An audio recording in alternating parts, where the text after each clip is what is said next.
Sir duty నుంచి వచ్చి అలసటగా అవుతాని పడుకున్నారు. మళ్ళీ లేవనే లేదు.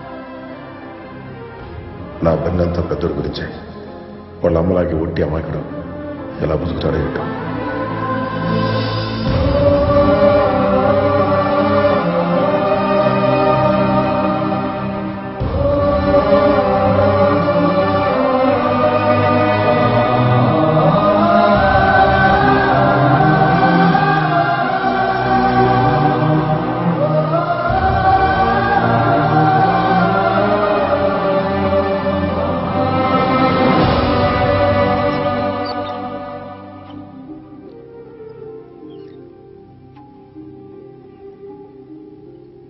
నాన్న ఉద్యోగం, డ్యూటీలో తండ్రి చనిపోతే కొడుక్కిస్తారు.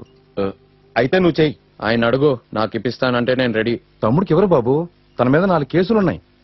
4 కేసులా? అదేంట్రా? నీ గురించి గొడవలకు వెళ్ళినందుకు నా మీద పెట్టిన కేసులు అవన్నీ. నువ్వెన్నైనా చెప్పరా. ఈ రౌడీలు, పోలీస్ స్టేషన్లు, కోర్టులు, కేసులు ఇవన్నీ నాకు పడవరా. నేను వేరే ఉద్యోగం ఏదైనా చూసుకుంటాను. నువ్వు అసలే భయస్తుడివిరా. కనీసం పోలీస్ డ్రెస్ వేసుకున్నా అందరు నేను చూసి భయపడతారు. మన నాన్న పోలీసు, మన తాత పోలీసు. ఆ చైన్ తెంపేకరా. నాన్నగారు ఉన్నంతకాలం మీ గురించి ఎక్కువ బెంగపడేవారు బాబు. మీరు ఆయన డ్రెస్ వేసుకుని ఆ బాధ్యత తీసుకుంటే ఆయన ఎక్కడున్నా సంతోషిస్తారు. ఇంకేం ఆలోచించుకుంటే ఒప్పుకోండి బాబు.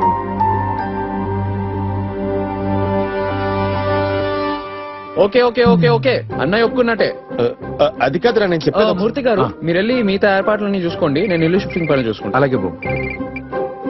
నమస్తే సార్. మన వెంకటరావు గారు ఆయన పోస్ట్ తీసుకుంటున్నారు సార్. సార్ అదే సార్, మిగతా ఫార్మాలిటీస్ అన్ని పూర్తి చేసి పోస్టింగ్ ఏ ఊరైతే అక్కడ పంపిస్తాను సార్. సార్ మరి దీన్ని ఏం చేయమంటారు?